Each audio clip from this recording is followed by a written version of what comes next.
Let me tell you something that took me over 15 years and over 600 million in revenue impact to fully understand. The reason that most expert businesses like management consultants, boutique agency founders, and fractional executives, the reason that most of them never break past $100,000 a year in revenue has nothing to do with how talented they are.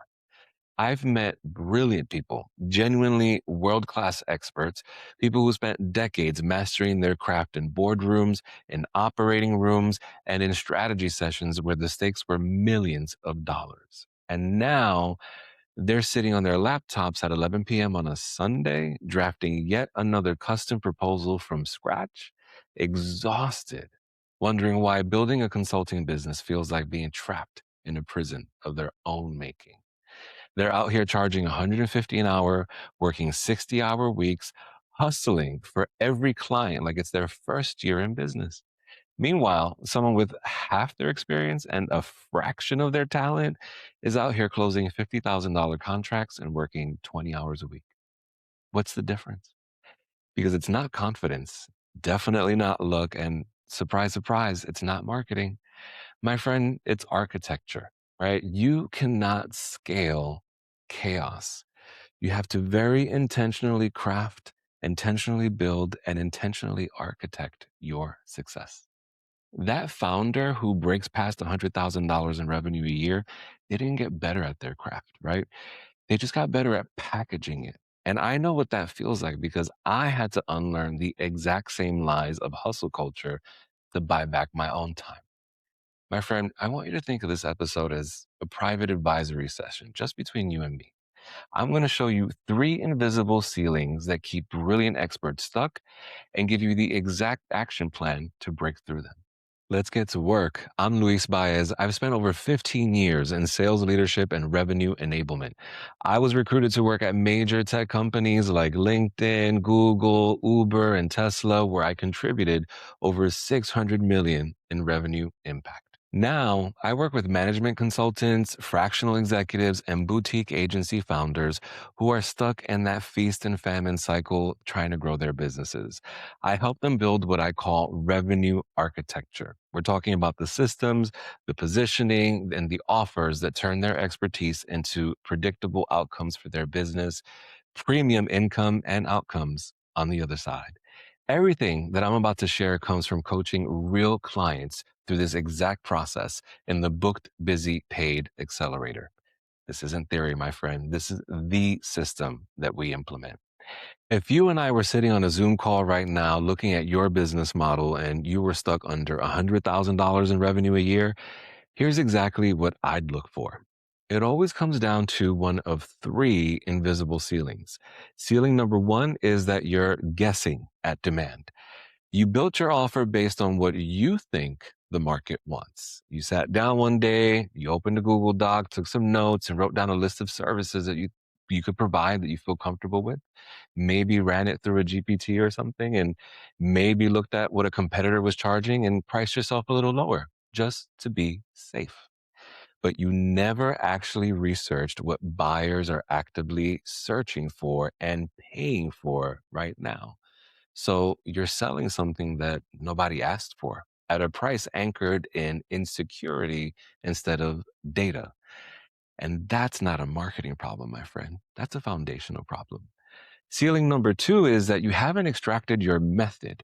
You know what you do works. Your clients get results. People refer you. But when someone asks, hey, what do? You start fumbling. Well, I do strategic consulting for companies looking to improve their sales. It depends on the client, really. Every engagement is different. And that right there, that's the sound of someone trapped inside their own genius. Every client is a custom project built from scratch, and nothing is templated or repeatable, and nothing has a name. If you can't explain your process in 30 seconds, then you definitely can't charge a premium price for it. Premium buyers don't pay for mystery, they pay for methodology. Ceiling number three is that you're underpricing your transformation. You charge for time instead of outcomes, and you compare yourself to your competitors instead of leading the market. I had a client named Rachel. Brilliant brand strategist, over 15 years of experience. She was charging $12,000. Actually, no, 11,800 to be exact. And when I asked her where she came up with that number, she paused and then she looked at me and she said, "Well, I saw that other people were charging 12,000, so I felt like it was safe." Safe, not strategic, not data driven, not based on the massive transformation that she delivers, just safe. And that one word was costing her over $300,000 a year. So I want you to grab a pen, activate your note taker, do whatever you need to do to capture the sauce because here's your action plan, my friend. I'm going to show you how we fix all these things for Rachel and then how you can do the same thing to protect your energy and scale your revenues. And it starts with the Revenue Recode Method. The Revenue Recode Method has three parts. Part one replaces guessing with data. I call it the demand signal analysis. A demand signal is proof that buyers are actively searching for and paying for a specific transformation. Most founders skip this step entirely, and then they build offers in a vacuum, and then they launch to crickets. So here's your homework for this week. You're going to research and you're going to run 4 deep research prompts using AI. I recommend Gemini or Claude for this. Use whatever's your favorite. Use 2 or 3 tools if you want to run them across different models and validate some patterns. But prompt one is all about your offer strategy. And I want you to ask your assistant, what's the best services, pricing structure, and positioning that I can offer for my ideal clients? You describe your target audience and your primary transformation for your assistant. And this is going to reveal the range of offers that your market is actively buying.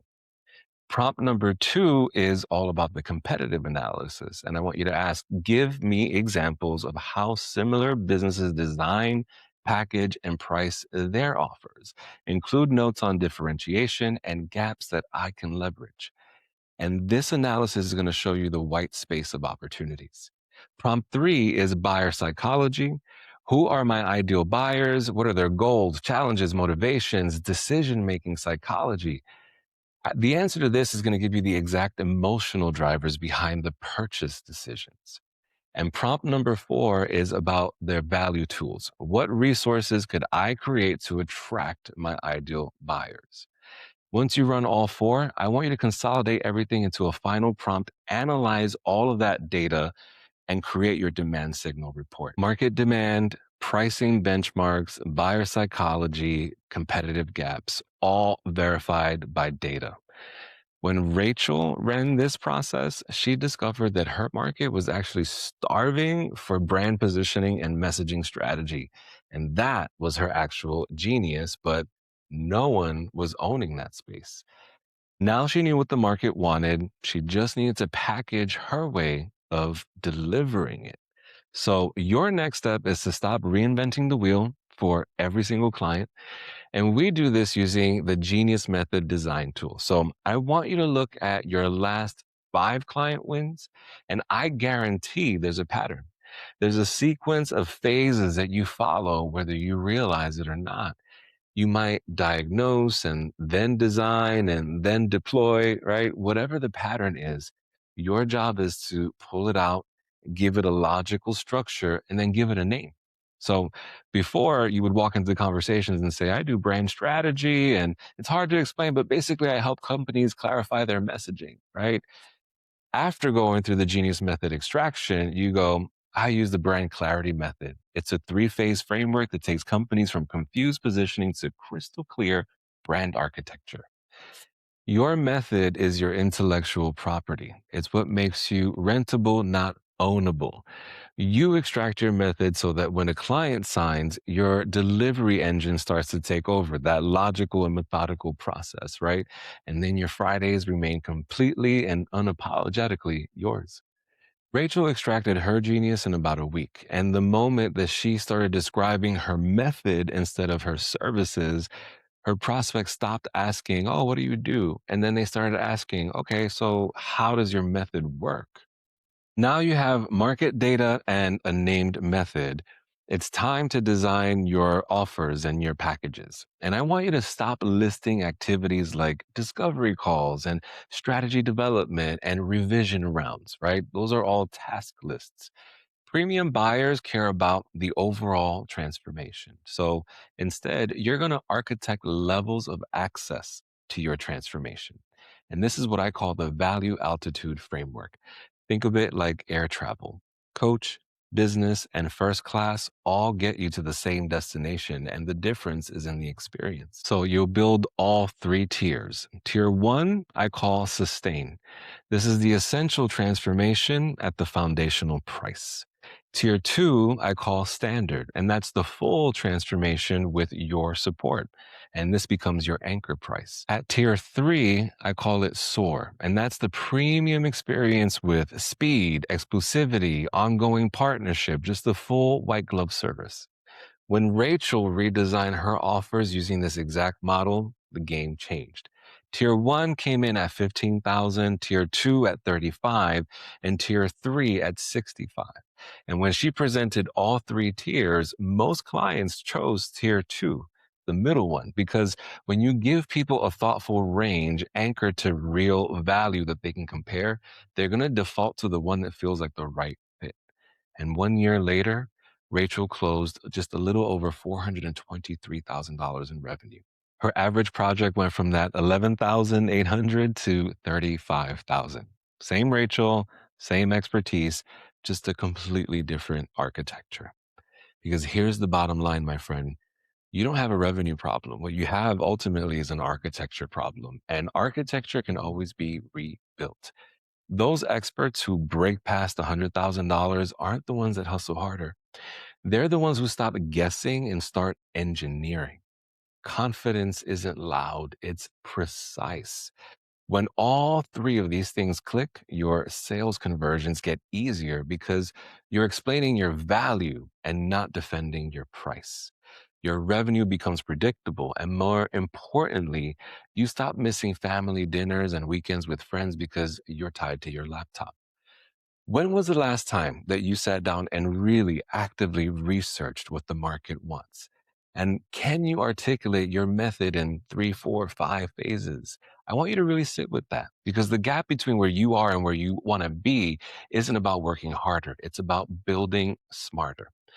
And if you want my eyes on your architecture, then we need to have an alignment call. It's just a conversation, not a pitch. Just you and me looking at where you are, what's holding you back, and whether the booked, busy, paid accelerator makes sense for you. Go to bookedbusypaid.com and book a time directly on my calendar. This is Unhustling, where we build slower, breathe deeper, and still get it all done on our own terms. I'm Luis Baez, and I'm in your corner.